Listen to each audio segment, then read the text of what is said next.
Hello and welcome to National Focus for Tuesday, April 9, 2024. I am Aaliyah Martin. In the headlines, grant funding program to support farmers and agro-processors. Dominica receives over 15 accolades from tourism publications. And a people-centered approach required to build climate resilience. The details of the headline stories and more when we return.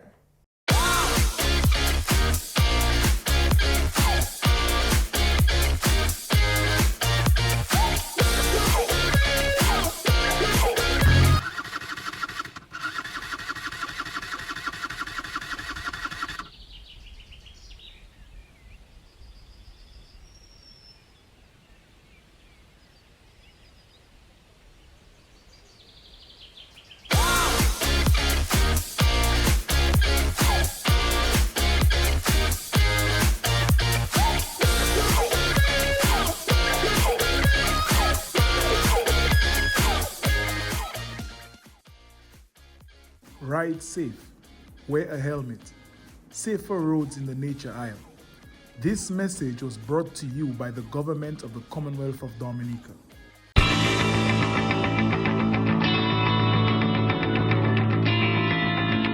Welcome back.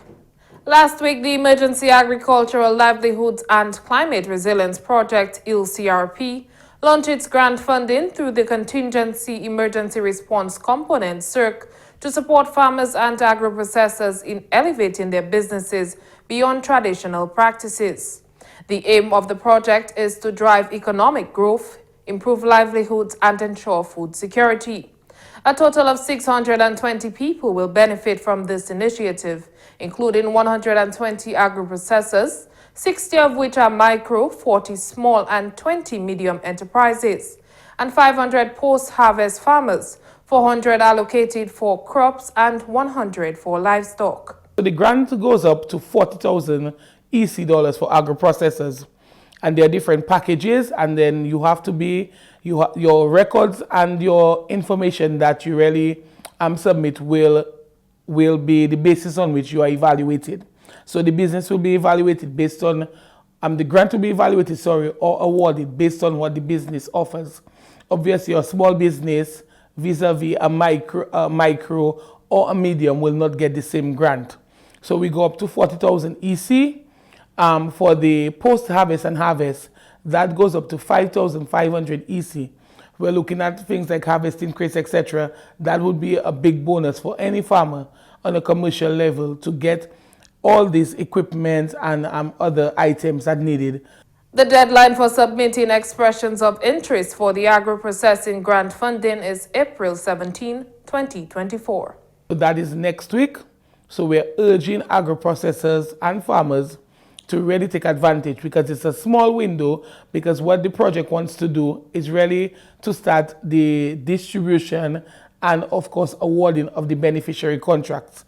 You will have to enter a contract with the project that will show that you're serious and that you will really live up to what you say that you will do. And there can be some checks and balances as it relates to you getting the grant and following through. Farmers are being encouraged by the Ministry of Agriculture to take advantage of the opportunities available to them.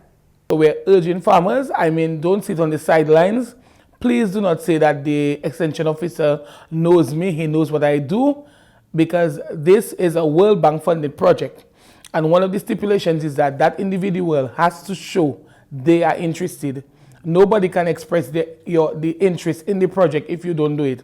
So what you fill out initially is called an expression of interest that shows the World Bank that you were not forced, that you were not really harassed to be part of the project, that you came in as a willing participant and you're willing to work to improve your own farm and your own livelihood.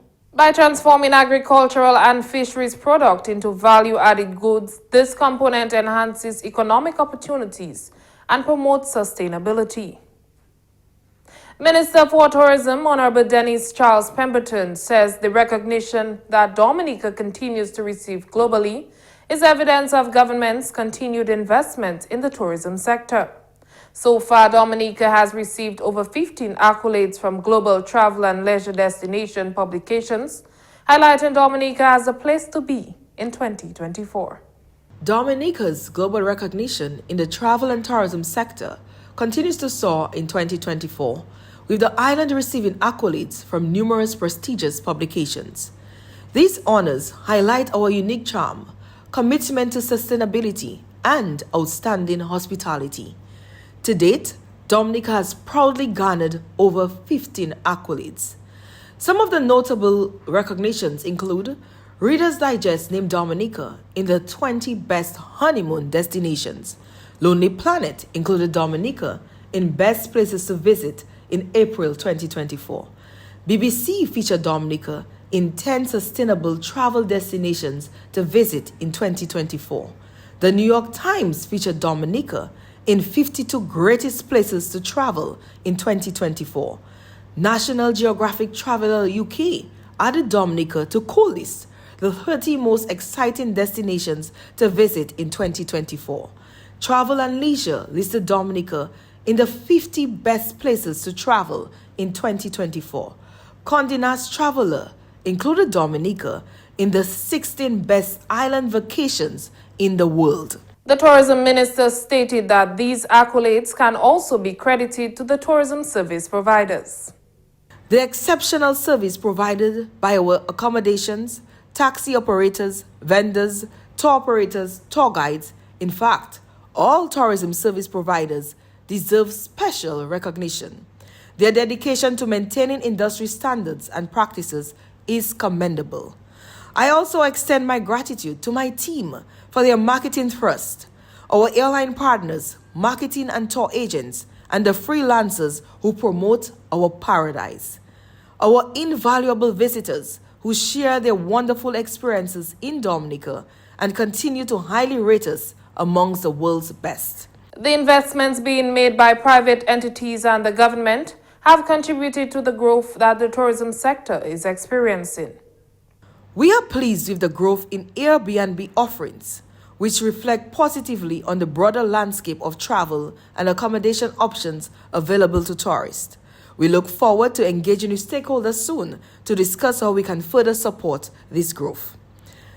Looking ahead, we are pleased with the progress of the International Airport project and can't wait for its completion so we can receive non-stop flights from other major source markets. Dominica will soon boast the world's longest detachable cable car among its diverse range of attractions and is expected to see the opening of 2 new luxury resorts this year, Ocean Edge Development and Rainforest Eco Sanctuary Resort. Minister Charles Pemberton says government remains committed to investing in the tourism sector and maintain its growth as they work to attract more visitors to the island. One of our major attractions that continue to be featured amongst the accolades is the Whitey Kubuli Sea Trail, the only sea trail in our region. It will certainly establish Dominica as the kayaking capital of the Caribbean. We are on the right track as we are committed to balancing tourism with ecological preservation. The government of Dominica, your government, is dedicated to ensuring that our vibrant culture, welcoming communities, and natural treasures offer a unique and rewarding experience to visitors from all corners of the globe. We continue to invite travelers to explore our lush landscapes, dive into our underwater havens, and relax in our natural hot spas. Minister for the Environment, Rural Modernization, Kalinago Upliftment and Constituency Empowerment, Honorable Kozia Frederick, says a people-centered approach must be taken to build a climate-resilient country. After the devastating impacts of Hurricane Maria in September 2017, Prime Minister of Dominica, Honorable Roosevelt Skerrit, declared to the United Nations that Dominica will become the world's first climate-resilient nation. Minister Frederick says there must be internal work in Dominica if to achieve that goal. Throughout the conversation, we realized that building a resilient country is an expensive venture. And so we do need partners across the board. But more importantly, we need to have an internal conversation. There has to be a collective consciousness, a movement from within, as I would like to say, a grassroots movement that help people themselves understand the important part that they play in creating a climate resilient country. And so it is a financially intensive task, but we have been able to respond. By 2018, we were able to pull together our National Resilient Development Strategy, and it articulates an overall policy and really gives about 43 different guidelines of how do we treat with dealing with climate change. The minister explained that while developing the Climate Resilient and Recovery Plan CRRP, the government of Dominica took a people-centered approach. A pillar part of this entire policy was the development of a people-centered approach. And so what we call the NRDS stipulates that at the highest level, the Climate Resilient and Recovery Plan should reflect 3 pillars: climate resilient systems, prudent disaster management systems, and also effective disaster recovery and response. And this CRRP expand these 3 pillars into 6 result areas. We speak about strong communities, we highlight the robust economy, well-planned and durable infrastructure, and enhanced collective consciousness, strengthen institutional systems, and as well as leveraging our natural resources in the entire movement. The CRRP was designed after the 2030 Agenda for Sustainable Development, which includes the reduction of emissions. He says none of the SDGs can be achieved without the contributions of citizens. It has to be a very comprehensive strategy. It has to be built along sustainable development, building the first climate resilient country in the world, and more importantly, it has to be people-centered. We also, in 2022, submitted our revised NDCs. The country committed to reduce emissions by 35% by 2025 and also 45% by 2030 as compared to our 2014 levels. We cover a number of areas. We look at industries, we look at agriculture, solid waste management, we look at transport, infrastructure, and agriculture, fisheries. So all of this is very, very critical to what we do as on our journey to building a climate resilient country. The minister added that in order for Dominica to be successful in becoming the world's first climate resilient country, citizens and communities must be part of the overall effort. We need to ensure that there's continuous education at the grassroots level, and also that communities become part and parcel of this movement. So it's a whole government approach and it's a whole island approach, but all of this costs a significant amount of financial resources. We need to invest more in education, major awareness campaigns, and community programs to develop resilience at that level. So we realize that an investment funding is so critical, because in all of this conversation we will be able to address the climate change issues. We will continue to encourage innovation. We also have a unique opportunity to have economic development or further economic opportunities. You're watching National Focus. More when we return. I love the freedom when I'm out there. Simply put, the worries from shore, none of that out there. And it's my daily bread. I learned it from my dad. My dad is one of the senior guys here who catch the biggest fish around here. And he's top with the red snappers. It's a family thing. I'm the only one fishing right now in the family. Just keeping it going. I enjoy bringing them up, man. Sometimes you have a yellowfin tuna, 400 pounds. Man, let me tell you, that's just a joy out there. I enjoy going out there and just holding the big fish. I don't lift weights, I lift fish. The morning of my fishing trip, I would get up, make a little spice tea. Then I come down here. I have my GPS, which most fishermen are supposed to have that. Normally I prepare the day before, because whenever you go out there, you must have ice. Ice is a must for preservation of the fish. So I always make sure I have everything the day before. My fish represents me, and I bring good quality fish ashore simply because the restaurants themselves, they have to show a quality product. Tourism and agriculture go hand in hand, that's what I think. We're all connected, it's like a big machine, and I'm just so proud to be a part of it. My name is Brandon Carlisle, and tourism is my business.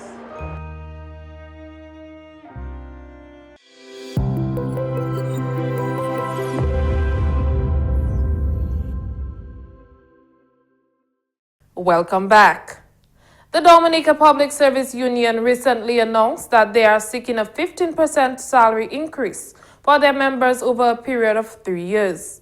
Prime Minister Honorable Roosevelt Skerrit stated that while no formal submission has been made to government as of yet, he anticipates receiving one. A government negotiating team will be prepared to receive the submission from the union, engage in discussions, and negotiate with them. The outcome of the negotiations between the union and the government will be central in ensuring a fair and mutually agreed upon outcome. I believe that the union has a responsibility and a duty and an obligation to represent the interests of its membership. And I never take offense to or umbrage them doing that. So it's up to them to decide what they believe they want to demand of the government, and then there'll be negotiations. I think we've always found a way of having respectful and mutually beneficial negotiations with the union over the last 20 years. And I have no doubt that this triennium will be no different. Prime Minister Skerrit says since assuming the position of Prime Minister, the union has received noteworthy benefits from government. But I can say to the union that during my time as Prime Minister, the union has received the most benefits from any government in the history of Dominica. And a lot of those benefits are non-salary benefits, which really is not part of, should never be part of salary negotiations, but we've helped them dramatically because we appreciate the contributions of public officers, and whatever we can do with the resources that we have to assist them, we'll certainly do that. This is why we went for the reclassification of the public service, and then you saw increases between 6 and 13% of salaries in various categories of public officers. So we'll continue to look at that. Over 2,900 public officers have already benefited from the reclassification review, receiving salary increases in September 2023. Meanwhile, Prime Minister Skerrit believes that one fundamental issue that needs addressing is the appointment process for the public service. There are just too many public officers who have been languishing in the public service for a long time and not been appointed, and who receive a 3 months extension or 6 months extension. I do not think that is fair to anybody, irrespective of who the person is, to be in this service for 10 years and every 6 months you're getting a letter from the Public Service Commission. To me, after 2 years, and the person is still there, it is clearly that the person is needed. And therefore, we need to move the system to, if there is no position, let's create a position to appoint this person. And we did that in teaching and nursing. We created over 100 positions in teaching and over 100 in nursing to appoint teachers and nurses in the public service. And so we've started the process of looking at all of these departments. I don't want us to look at ministries. I want us to go and look at units and to make sure we can identify every single person. A number of other issues are emerging in the public service that requires attention and resolution. Some of these things are also created by people who are receiving leave with no pay. So there are people who get who receive green cards and other stuff, and they want to test to see how the US is. And so they ask for no leave pay, and some of those no leave pay 1 year, 2 years, 3 years. And so if you are established in a position and you out on leave with no pay, then it means that for this persons below you who are acting, everybody now it will be acting for 2-3 years. You understand? You have those issues. Then you have the other issue of people who are seconded for a very long time. And so we'll be bringing in place through the legislation that's coming there, clear regulations to manage and to address those issues. So we're not going to eliminate leave with no pay. Neither are we going to eliminate people being seconded, but there has to be a limit, because while you're benefiting, others are also suffering. The Ministry of Agriculture, Fisheries, Blue and Green Economy is progressing towards its goal of contributing $700 million to the national GDP by 2030. The current focus in the agriculture sector is resetting agriculture, with ongoing initiatives aimed at modernizing and transforming the sector. Minister for Finance, Honorable Dr. Irvin McIntyre, highlights the contextual and social constraints that needs to be addressed for government to achieve its strategic and policy objectives successfully. One of the 10 critical high-impact initiatives outlined in the Climate Resilience and Recovery Plan, that's the CRRP, is establishing Dominica as a global center for agricultural excellence. It is projected that this initiative will transform the country into a model for best practice regionally and internationally, working across value chains from farmers to end users. As stated in our National Agricultural Policy for the medium term, successful transformation of the sector will depend on the existence of an appropriate institutional framework and governance mechanism, well-defined agricultural plans and strategies, and effective delivery mechanisms and capacity to translate plans into on-the-ground impact. The expected vision emerging from such a transformation is an agricultural sector which is resilient, diversified, market-driven, competitive, and contributes to an environmentally sustainable, prosperous, healthy, food-secure nation. Government's capital investment in the ministry for this fiscal year is estimated at $47.5 million. Dr. McIntyre says it is projected that an additional $265 million will be spent in the medium term. We are all aware of the adverse impacts of the sector by a number of events during the last 2 decades, including extreme weather events and events such as COVID-19 and the vagaries of global market conditions. Notwithstanding, the sector's contribution to gross domestic product in the 2022 fiscal year was $274 million, and preliminary estimates suggest growth of 4.5% in 2023. The goal of $700 million contribution by the sector of the gross domestic product is not insurmountable. As a government, we will continue to make the significant investments in the sector to achieve this goal. The Ministry of Agriculture's target of reaching $700 million by 2030 aligns with the government's overarching vision of achieving above-average growth and sustainable development for Dominica. We are building a resilient Dominica. We are building a dynamic Dominica. We are building a prosperous Dominica. Let us all work together to achieve this. Coming up next, the Creole News Highlight with Jeno Jacob.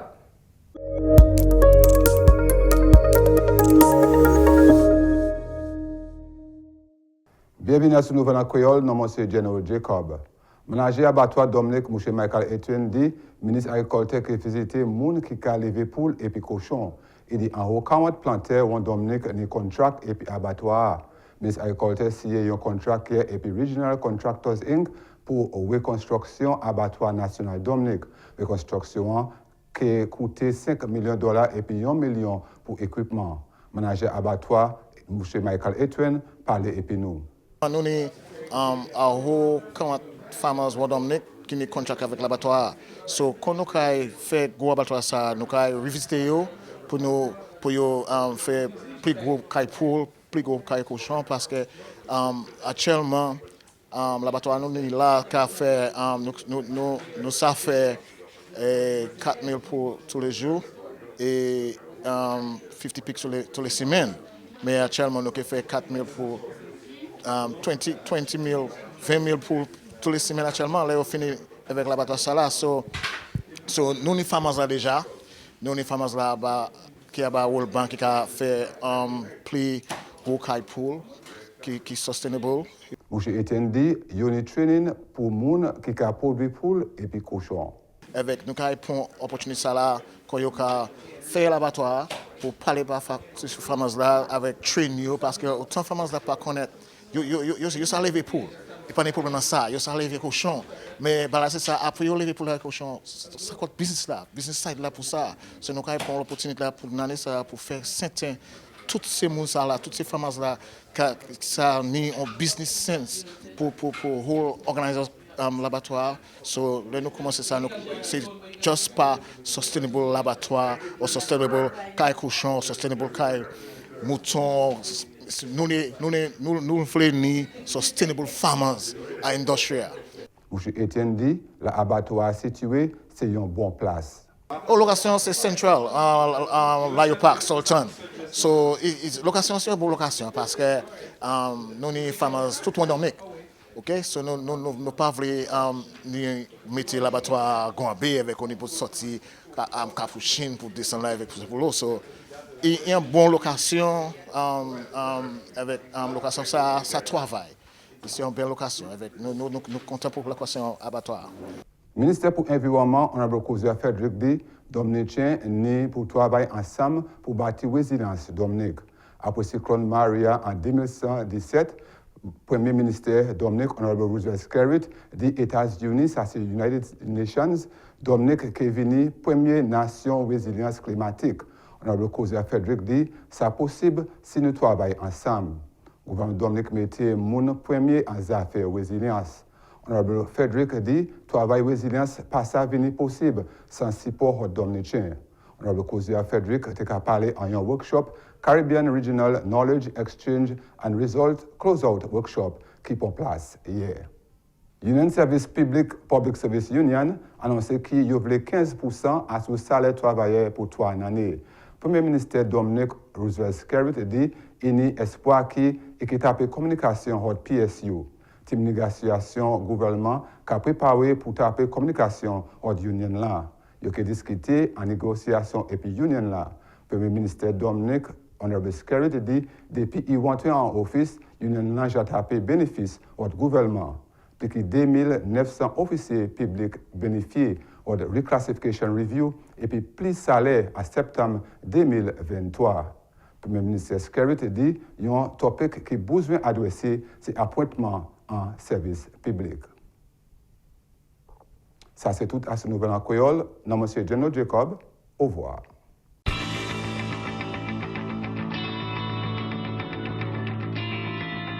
And that's all for this edition of National Focus. Be sure to follow GIS Dominica on Facebook, YouTube, and on Twitter. You can also drop us an email at gis@dominica.gov.dm. From all of us here on the GIS News Production team, I am Aaliyah Martin. Thank you for watching.